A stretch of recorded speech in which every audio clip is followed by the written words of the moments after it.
Do you want to make Messenger Notes public? You can make Facebook Note public with just a few simple steps.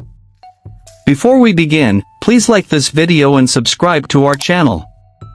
I've also included some helpful tools and apps in the description, so be sure to check them out.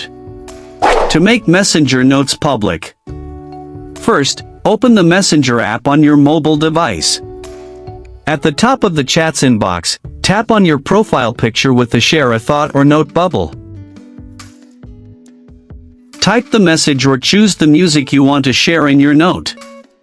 Now, tap on Change or the audience setting at the bottom of the screen to ensure you have not excluded any friends.